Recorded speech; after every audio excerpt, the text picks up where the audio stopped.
வாழ்ந்தோன்னு இருப்பீங்க. இனி வரக்கூடிய காலகட்டங்கள் தான் இதுக்கு தான் நம்ம வாழ்ந்தோம், இந்த வாழ்க்கையை நம்ம எப்படியாவது இன்னும் சூப்பராக கொண்டு போயிடணும் அப்படிங்கிற மாதிரி நீங்கள் வந்துடுவீங்க.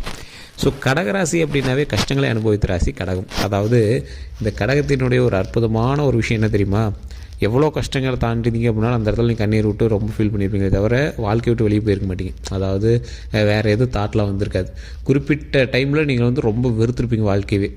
குடும்பத்திலேருந்து ஒரு சப்போர்ட் கிடச்சிருக்காது, ரொம்ப நீங்கள் டவுன்ஃபாலாக ஃபீல் பண்ணியிருப்பீங்க, பண விஷயங்களில் ரொம்ப டவுனாக இருந்திருப்பீங்க. ஆனால் இனி வரக்கூடிய காலகட்டங்கள் பண விஷயத்துலேயும் அருமையாக இருக்கும், குடும்ப ரீதியான விஷயத்துலையும் அருமையாக இருக்கும். தற்போதைய காலகட்டத்தில் நீங்கள் வீடு சரி பண்ணக்கூடிய ஒரு காலகட்டத்தில் இருப்பீங்க, நிலம் வாங்கக்கூடிய ஒரு காலகட்டத்தில் இருப்பீங்க, வண்டி வாகனம் வாங்கக்கூடிய ஒரு காலகட்டத்தில் இருப்பீங்க. சரி, இந்த தடவை உங்களுக்கு நீங்கள் எதிர்பார்த்த சில விஷயங்கள், எதிர்பாராத சில நன்மைகள், ரொம்பவும் ஆச்சரியப்படக்கூடிய சில அதிர்ஷ்டங்கள் நடக்கக்கூடிய ஒரு அற்புதமான காலகட்டம் சார் கடகராசியை பொறுத்த வரைக்கும். முதன்மையாக நீங்கள் செய்யக்கூடிய விஷயம், இந்த இடத்துல நீங்கள் கவனமாக இருக்கக்கூடிய விஷயம், எதில் நீங்கள் எச்சரிக்கையாக இருக்கணும் அப்படிங்கிற விஷயம், இது மூணுமே நான் சொல்கிறேன். ஸோ தயவு செய்து வீடியோ ஸ்கிப் பண்ணாமல் பாருங்கள், நம்ம சேனலை ஃபாலோ பண்ணிட்டு பாருங்கள், சப்ஸ்கிரைப் பண்ணிட்டு பாருங்கள். அதே மாதிரி நிறைய பேர் ஜோதிடரை பார்க்கணும்னு ஆசைப்படுறீங்க, கீழே டிஸ்கிரிப்ஷனில் நம்பர் கொடுத்துருக்கேன். ஃபேஸ்புக்கில் பார்த்துருக்கீங்க அப்படின்னா ஸ்க்ரீன்லேயே நம்பர் இருக்குது. நீங்கள் ஃபோன் பண்ணிங்க அப்படின்னா கொஞ்சம் பிஸின்னு வருது, இல்லை வெயிட்டிங்கில் வருது அப்படின்னா கொஞ்சம் தயவு செய்து வெயிட் பண்ணி நீங்கள் பண்ணுங்கள். ஏன்னா கிட்டத்தட்ட 4 லாங்குவேஜில் ஜோதிடம் பார்க்கக்கூடியவர். ஸோ அதனால் கொஞ்சம் பிஸியாக இருப்பாங்க, கொஞ்சம் பொறுமையாக நீங்கள் ஹேண்டில் பண்ணிங்க அப்படின்னா, ஏன்னா இது நமக்கு நல்லது நடக்கக்கூடிய விஷயம் சார். எல்லா ஜோசியும் எங்கே சார் பண்ணி சொல்கிறாங்க அப்படின்னா, நீங்கள் ஒரு டைம் டெஸ்ட் பண்ணி பாருங்கள். ஏன்னா 6 பிரபலமான ஆக்ட்ரஸும் ஜோதிடம் பார்த்துருவீங்க. 6 பேருக்கு இப்போ இருக்கிறதுலே பிரபலமான ரொம்ப டாப் மோஸ்ட் ஆக்ட்ரஸுமோ ஏதோ ஒன்று கேரக்டர்ஸ் அந்த மாதிரிலாம் இல்லை, டாப் மோஸ்ட் கேரக்டர்ஸுக்கு கிட்டத்தட்ட 6 பேருக்கு ஜோதிடம் பார்த்துட்ருக்காரு. அது மட்டும் இல்லாமல் பொலிட்டீஷியன்ஸுக்கு செப்பரேட்டாக ஜோதிடம் பார்த்துருக்காரு. எது பண்ணோம் அப்படின்னாலும் இங்கே கேட்டு தான் பண்ணுவாங்க. தற்போதைய நிலைமையில் சில முக்கியமான கூட்டணிக்கையில் இருக்கக்கூடிய ஒரு கட்சிகளுக்கே ஜோதிடம் பார்க்கக்கூடிய அளவுக்கு ஒரு மிகப்பெரிய ஒரு ஆளுமை திறன் கொண்டவர். அந்த அளவுக்கு ஜோதிட சிகாமணி அப்படின்னு சொல்லலாம். கிட்டத்தட்ட 200க்கும் மேற்பட்ட ஜோதிடர்களுக்கு ஆசான். அவரோட நம்பர் தான் நான் கொடுத்துருக்கேன். ஜஸ்ட் நீங்கள் ஃபோன் பண்ணி நீங்கள் உங்கள் ப்ராப்ளம் சொல்லி சால்வ் பண்ணிக்கலாம். இது முன்னாடி நடந்ததை ஃபஸ்ட்டு கன்ஃபார்ம் பண்ணிக்கோங்க. இந்த ஜாதகத்தை வச்சு இது முன்னாடி நடந்ததை சொல்லுங்கள், அப்போ தான் உங்கள்கிட்ட பார்ப்போம்னு சொல்லுங்கள். பாருங்கள், அசால்ட்டாக அக்குவே ராணி வர கிளியராக சொல்லிடுவார். ஸோ அந்தளவுக்கு ஒரு பிரபலமான ஜோதிட நம்பர் தான் கொடுத்துருக்கேன். அதே மாதிரி இந்த கடகராசி பற்றி இப்போ நம்ம சொல்லிடலாம். கடகராசிக்காரர்கள் ஒரு அற்புதமான காலகட்டத்தில் இருக்கீங்க. இந்த காலகட்டம்லாம் உங்களுக்கு கிடைக்காத ஒரு விஷயம், ரொம்ப நாளாக ஆசைப்பட்டது, ரொம்ப நாளாக எதிர்பார்த்தது. சார், இந்த கடகராசிக்காரர்கள் போன வருடம் வரைக்கும், போன வருடம்ல 6 மாதத்துக்கு முன்னாடி வரைக்குமே ஏன்டா வாழ்கிறோன்னு நீங்கள் நினச்சிருப்பீங்க. உங்களோட லைஃப்பில் நீங்கள் பட்ட கஷ்டங்கள்லாம் நீங்கள் திருப்பி பார்க்குறதோட விரும்ப மாட்டீங்க. உடல் ரீதியான விஷயங்களில், மன ரீதியான விஷயங்கள், ஹாஸ்பிட்டல் ரீதியான விஷயங்கள், நிறைய விஷயத்தில் நீங்கள் கஷ்டப்பட்டவங்க. ஆனால் இனி வரக்கூடிய காலகட்டத்தில் சந்தோஷமான காலகட்டங்களாக மாறுது. கடவுளினுடைய அருளால், உங்களுடைய குலதெய்வத்தினுடைய ஆசையினால், உங்களுடைய முன்னோர்களினுடைய பிரச்சனையிலேருந்து நீங்கள் வெளிவரீங்க. ஆனால் இந்த கடகராசியை பொறுத்த வரைக்கும் நீங்கள் ஜாதகத்தை போய் பார்த்தாலும் சரி, எங்கே போய் நீங்கள் சாமி கேட்டிங்க அப்படின்னாலும் சரி, உங்களோட முன்னோர்களை வச்சே சொல்லுவாங்க. உங்களுடைய முன்னோர்கள் பண்ணது, அது பண்ணது, இது பண்ணது நிறைய சொல்லுவாங்க. அது எல்லாம் சொல்கிறாங்களே தவிர அதுக்கான வழிமுறை யாரும் சொல்ல மாட்டாங்க. அதுவும் தப்பிக்கிறதுக்கான வழிமுறை யாரும் சொல்ல மாட்டாங்க. ஏன்னா அது உங்களுக்கு இல்லை, விதியின்படி உங்களுக்கு அது கிடையாது. முன்னோர்களுடைய சாபம் கொண்ட ராசிகள் கடகராசி. இது இப்போ நான் உங்களை பார்க்க கிடையாது, கடகராசியில் இருக்கிற அத்தனை பேருக்குமே காமனாக சொல்கிறேன். அப்படின்னா முன்னோர்களுடைய ப்ராப்ளம் காமனாகவே இருக்குதுங்க அந்த கடகராசி. அது கடகராசியில் பிறந்தீங்க அப்படின்னாவே உங்களுக்கு முன்னோர்களுடைய இது இருக்குது அப்படின்னு தான் அர்த்தமே தவிர தனிப்படியாக அது இதுலாம் எதுவுமே கிடையாது. அதே போல் இந்த ராசிக்காரர்களுக்கு இன்னொரு விஷயத்தை நீங்கள் நல்லா புரிஞ்சிக்காங்க. ஜாதகத்தை பார்த்து நீங்கள் அடுத்து தப்பிக்கிறதுக்கான விஷயத்தை தான் சொல்ல முடியுமே தவிர, ஜாதகத்தை பார்த்து உங்களோட ப்ராப்ளத்துக்கான சொல்யூஷனை அப்பயே கிளியர்லாம் பண்ண முடியாது. அதை நான் தெளிவாகவே சொல்கிறேன். இப்போ நீங்கள் ஃபோன் பண்ணி ஜோதிடர்கிட்ட கேட்டிங்க அப்படின்னாலும் இதிலேருந்து தப்பிப்பதற்கு உங்களுக்கான செயல்கள் என்னவோ அதை சொல்லுவாங்க. நீங்கள் அங்கேருந்தே வீட்டிலேருந்தே பண்ணி நீங்கள் தப்பிச்சிக்கலாம். அதாவது உங்களுக்கு ஒரு பெரிய கண்டங்கள் இருக்குது அப்படின்னா அந்த கண்டத்துலேருந்து தப்பிச்சிக்கலாம் நம்ம. ஸோ அது பண்ண முடியுமே தவிர அந்த இன்சிடென்ட்டே நடக்காத மாதிரிலாம் உங்களை மாற்ற முடியாது. ஒரு எக்ஸாம்பிளுக்கு நான் சொல்கிறேன், ஒருத்தருக்கு ஜெயிலுக்கு போகணும் அப்படிங்கிற மாதிரி இருந்தது. அந்த காலகட்டம் ரொம்ப பீக்கில் இருந்தது. வேறு வழியே இல்லாமல் அங்கே போய் ஒரு 10 நாள் தங்கியிருந்தார். பக்கத்து ரூமில், அங்கே ஜெயிலிருந்து பக்கத்தில் ஒரு ரூம் எடுத்து 10 நாள் போய் தங்கியிருந்தார். அது முடிந்து 8 நாள் கூட ஆகலை, அது 2 நாளில் வெளியே வந்தார். டக்குன்னு ஒரு வண்டியில் மாட்டி ஸ்டேஷனுக்கு போயிட்டு வரக்கூடிய காலகட்டங்கள் ஆயிடுச்சு. அவருக்கு எதுவும் இஷ்யூஸ்லாம் ஆகலை, பட் ஆனால் ஒரு வண்டி ஒரு மாட்டி போய் ஸ்டேஷனில் போய் ஜாமீன் போட்டு போயிட்டு வர மாதிரி காலகட்டங்கள் ஆயிடுச்சு. அது ஜாதகத்தின் ஒரு முக்கியமான ஒரு அம்சம். அந்த மாதிரி பிரச்சனைகள் இருந்துச்சு அப்படின்னா சிம்பிளாக கூட சால்வ் பண்ணி விடுறது அது ஒரு முக்கியமான அம்சம். ஸோ அது மாதிரி தான் நீங்கள் எடுத்துக்கணுமே தவிர கம்ப்ளீட்டாக சரியாகும் அப்படிங்கிறத விதியை யாராலையும் சரி பண்ண முடியாது. இனி நன்மைகள் நடக்கும் அப்படிங்கிறது விதி. நீண்ட ஆயுள் உண்டு, உடல் ஆரோக்கியம் உண்டு, மன மகிழ்ச்சி உண்டு, சந்தோஷம் உண்டு, உடல் ஆரோக்கியம் உண்டு. ஸோ இனி வரக்கூடிய காலகட்டத்தில் நன்மையாக நடக்கும் அப்படிங்கிறது விதி. அதனால் கவலைப்பட தேவையில்லை, அதை மாற்றவும் தேவையில்லை, அது கரெக்டாக இருக்கும். நீண்ட ஆயுள் உண்டு, உடல் ஆரோக்கியம் உண்டு, மன வலிமை உண்டு இனி வரக்கூடிய காலகட்டங்களில். ஸோ நிறைய பேர் எதிர்பார்த்தது தானே, இனி வரக்கூடிய காலகட்டத்தில் நீண்ட ஆயுள் உண்டு, மனமகிழ்ச்சி உண்டு, சந்தோஷம் உண்டு, உடல் ஆரோக்கியம் உண்டு, செல்வ செழிப்போடு வாழுவதற்கு அற்புதமான காலகட்டமாகவும் இந்த காலங்கள் அமைந்திருக்கு. ஸோ அதனால் அந்த காலகட்டத்தை நம்ம எப்படி பயன்படுத்திக்கிறோம் அப்படிங்கிறது தான் ஒரு முக்கியமான விஷயம்.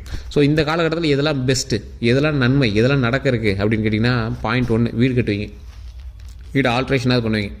அதன் மூலமாக சில நன்பெயர்களை வந்து வாங்குவீங்க. சார் வீடு கட்டிடுங்க சார், அப்படி பண்ணிங்க சார், அப்படி பண்ணி சார், ஏதோ ஒரு நல்ல பெயர் வந்து கிடைக்கும். அதே போல் அடுத்தது வண்டி வாகனங்கள் வாங்கக்கூடிய ஒரு அற்புதமான காலகட்டம். ஒரு வண்டி வாங்குவீங்க, செகண்ட் ஹேண்ட்லேயாவது ஒரு கார் வாங்குவீங்க. அதாவது இப்போ வீடு கட்டுறேன்னு சொன்னேன், புதுசாக வீடு கட்டிங்களா அப்படின்னு கேட்டால் வீட்டில் ஒரு ரூமாவது கட்டிங்க, இல்லை ஒரு ஆல்ட்ராவது பண்ணுவீங்க. வண்டி வாகனங்கள் வாங்குறீங்க, புது கார் போய் டெலிவரி எடுப்பீங்களான்னு கேட்டால் செகண்ட் ஹேண்ட்லேயாவது ஒரு கார் வாங்குவீங்க. இந்த மாதிரி தான் வந்து நடக்கும். அதே போல் தொழிலில் ஓரளவுக்கு நல்ல மேன்மை அடையக்கூடிய ஒரு காலகட்டம். ஒரு 1000 ரூபாயாவது ப்ரொமோஷன் கிடைக்கும். ரொம்ப பெருசாக இல்லை, 1000 ரூபாய் ப்ரொமோஷன் கிடைக்கும். பழச கம்பேர் பண்ணும்போது ஓரளவுக்கு வருமானம் வரக்கூடிய ஒரு காலகட்டம், ஓரளவுக்கு வருமானம் வரும். ஸோ இந்த மாதிரி விஷயங்கள் வந்து நடந்துகிட்டே இருக்குது. ஸோ இதில் நீங்கள் யோசிக்கணும். அதே போல் இந்த ராசிக்காரர்கள் தொழில் ரீதியான விஷயத்தில் எந்தளவுக்கு தான் முன்னேறிங்க அப்படின்னாலும் உங்களுக்கு எதிரிகள் கூட்டம் அதிகம், கந்திஷ்டிகள் உங்களுக்கு அதிகம். எதிரிகளினுடைய கூட்டத்தினால உங்களுக்கு வந்து நிறைய ஆபத்துகள் இருக்கிறதான வாய்ப்புகள் இருக்குது. அந்த எதிரிகளினுடைய கூட்டத்தில் வந்து நீங்கள் வந்து கொஞ்சம் தப்பிக்கணும். ஸோ எதிரிகள்கிட்ட நீங்கள் தப்பிக்கணும் அப்படின்னா என்ன பண்ணணும், உங்களுடைய கந்திஷ்டிகளை நீங்கள் வந்து போக்கணும். கந்திஷ்டிகள் இருக்கிறவங்க தயவு செய்து கீழே இருக்கிற நம்பருக்கு ஃபோன் பண்ணி அதில் எந்த பரிகாரம் சொல்கிறாங்களோ அதை வந்து நீங்கள் வீட்டிலேருந்தே பண்ணி தெரிஞ்சுக்குவாங்க. ஏன்னா கந்திஷ்டியை பொறுத்த வரைக்கும் ஒவ்வொருவருக்கும் ஒவ்வொரு மாதிரியான கந்திஷ்டிகள் இருக்கும். அதை வந்து நீங்களாக தான் நிவர்த்தி பண்ணிக்கணும். ஸோ தொழில் அக்கறை இருப்பவர்கள், தொழில் மீது அக்கறை இருப்பவர்கள், தொழில் தனியாக பண்ணக்கூடியவங்க ஒரு சில பல பூஜைகளும் இருக்குது. அதை நீங்கள் லோக்கல்லே ஜோதிடர்கிட்ட கொடுத்து நீங்கள் வந்து பண்ணிங்க அப்படின்னாலும் ஓகே தான். அப்படி இல்லை அப்படிங்கிறவங்க நீங்கள் ஒரு முக்கியமான தெய்வத்தை வந்து வழிபட்டீங்க அப்படின்னா போதுமான. திருப்பதி ஏழுமலையானுடைய புகைப்படத்தை தொழில் செய்யக்கூடிய இடத்துல வச்சு, திருப்பதி ஏழுமலையான்கள் தனியாக நிற்பார், தனியாக இருக்கும். லக்ஷ்மி தேவி வந்து தனி ஃபோட்டோவை கூட வாங்கி வச்சுக்கோங்க. திருப்பதி ஏழுமலையான் நின்ற கோலத்தில் வைர கிரீடத்தில் ராஜ அலங்காரத்தில் தனிப்படியாக நிற்பார். ரொம்ப சுறுசுறுப்புக்கு பேர் போனவர், சுறுசுறுப்பான பேர் கொண்டவர். அவர் வந்து நின்ன இடத்துல செல்வம் குளிக்கும் அப்படிங்கிறது ஒரு முக்கியமான. தொழில் செய்யக்கூடிய இடத்துல நீங்கள் அதை பண்ணுங்கள். அதே மாதிரி வேலைக்கு போகக்கூடிய கடகராசிகள் மோஸ்ட்லி அதிகமாக தொழில் பண்ண மாட்டாங்க. ஒரு 90% வந்து வேலைக்கு தான் போவாங்க, ஒரு 10% தான் தொழில் பண்ணுறதுக்கு போவாங்க. ஸோ வேலைக்கு போகிற இடத்துல உங்களுக்கு போட்டிகள் ரொம்ப அதிகமாக இருக்கும், அலைச்சல் சம்மந்தப்பட்ட வேலைகள் அதிகமாக இருக்கும். கடகராசி பொறுத்தவரைக்கும் ஸ்கின் சம்மந்தப்பட்ட பிரச்சனை எப்பயுமே இருக்கும். மருவோ தேம்பலோ ஒயிட்டோ ஏதோ ஒன்று வந்து உங்கள் ஸ்கின் சம்மந்தப்பட்ட பிரச்சனைகளாக இருக்கும். அதிலேருந்து நீங்கள் கொஞ்சம் சரி பண்ணிட்டீங்க அப்படின்னா ரொம்பவே நல்லது. அந்த பிரச்சனையிலேருந்து நீங்கள் வெளியே வரணும் அப்படின்னாலும் நீங்கள் வந்து உடல் ஆரோக்கியத்தில் கொஞ்சம் கவனமாக வச்சுக்கணும். ஸோ தேம்பல் இந்த மாதிரி விஷயத்தெல்லாம் கொஞ்சம் கவனமாக வச்சுக்கணும். ஸ்கின் சம்மந்தப்பட்ட விஷயத்தில் எப்பவுமே கொஞ்சம் கவனமாக இருங்க. தற்போது நாட்கள் உடல் வந்து கொஞ்சம் பெருத்திருக்கும். உடல் சம்மந்தப்பட்ட விஷயத்தில் கொஞ்சம் ஹாஸ்பிட்டல் பிளட் செக்அப் அதெல்லாம் பார்த்துருப்பீங்க. எல்லாமே நார்மல் அப்படின்னு தான் சொல்லியிருப்பாங்க, பெரிய இஷ்யூஸ் இல்லை அப்படின்னு சொல்லியிருப்பாங்க. ஸோ என்ன இருந்தாலும் உடல் ஆரோக்கியத்தில் கவனம் தேவை. மற்றபடி உங்களுக்கு எந்த ஒரு இஷ்யூஸும் கிடையாது. கல்வி சம்மந்தப்பட்ட விஷயத்தில் கொஞ்சம் கவனமாக இருங்க. தொழில் சம்மந்தப்பட்ட விஷயத்தில் கொஞ்சம் கவனமாக இருங்க. கூட இருக்கக்கூடிய உறவுகள்கிட்ட கொஞ்சம் கவனமாக இருங்க. இப்போ வந்து நீங்கள் உங்களுடைய சொந்தங்களுக்கு சீர் செய்யக்கூடியது, சொந்தங்களுக்கு ஹெல்ப் பண்ணுறது, அண்ணன் தம்பிக்கு கொஞ்சம் ஹெல்ப் பண்ணுறது, பணம் கொடுத்து ஹெல்ப் பண்ணுறது, நிலம் வாங்குறது, வீடு வாங்குறது, இந்த மாதிரி விஷயங்கள்லாம் அமையக்கூடிய ஒரு காலகட்டம். எல்லாமே ஒரு பேக்கப்பு தான், உங்களுக்கு ஒன்றும் பிரச்சனை கிடையாது. எல்லாமே வந்து ஒரு இன்வெஸ்ட்மெண்ட் தான். அப்படி தான் நீங்கள் வந்து எடுத்துக்கணுமே தவிர அது பிரச்சனை இது பிரச்சனை எடுத்துக்கூடாது. அதே மாதிரி மன ரீதியான சில முன்னெடுப்போடு மன ரீதியாக ஒரு சாட்டிஸ்ஃபேக்ஷனாக வந்து மற்றவங்களை செய்யுங்க. மற்றவங்களுக்கு ஒரு நன்மை செய்யணும் அப்படின்னாவே மன ரீதியாக சாட்டிஸ்ஃபைடாக செய்யணுமே தவிர மற்றபடி எந்த ஒரு இஷ்யூஸும் நம்ம வந்து இழுத்துக்கிட்டு அதை பெருசு பண்ணிகிட்டுலாம் இது பண்ணக்கூடாதுங்க. சார் நீங்கள் சொல்கிறது புரியலையே அப்படிங்கிறவங்க நான் தெளிவாக சொல்கிறேன், கேட்டுக்காங்க. மன ரீதியான சாட்டிஸ்ஃபைனா நீங்கள் உங்கள் யாருக்காவது போய் ஒரு ஹெல்ப் பண்ணுறீங்க, அந்த ஹெல்ப் பண்ணிட்டு நீங்கள் வந்து சொல்லி கட்டிடுவீங்க. அப்படி இல்லை அப்படின்னா வார்த்தைகளை தான் விட்டுருவீங்க. அந்த வார்த்தையினால சில டென்ஷன் ஆகக்கூடிய காலகட்டங்கள் இருக்கிறதுனால அந்த வார்த்தையில் மட்டும் கொஞ்சம் கவனம் செலுத்துங்க. ரொம்பவே எச்சரிக்கையாக வார்த்தையை விடுங்க, அது ரொம்ப நல்லது. அந்த வார்த்தை விடும்போது கொஞ்சமாவது யோசிங்க. அச்சோ இந்த இடத்துல இப்படி வார்த்தை விட்டுருக்கூடாதோ, இந்த இடத்துல இப்படி வார்த்தையை பேசிட்டோமோ அப்படிங்கிறதெல்லாம் கொஞ்சம் தயவுசெய்து யோசிங்க. இந்த யோசிக்கக்கூடிய தருணத்திலேயே நீங்கள் வந்து சில ப்ராப்ளத்தை வந்து நீங்கள் சால்வ் பண்ண முடியும். ஸோ உங்களுடைய வார்த்தைகள் மட்டும்தான் உங்களுக்கான தேவையில்லாத ஒரு விஷயம், மற்றபடி ஒன்றும் ப்ராப்ளம் கிடையாது.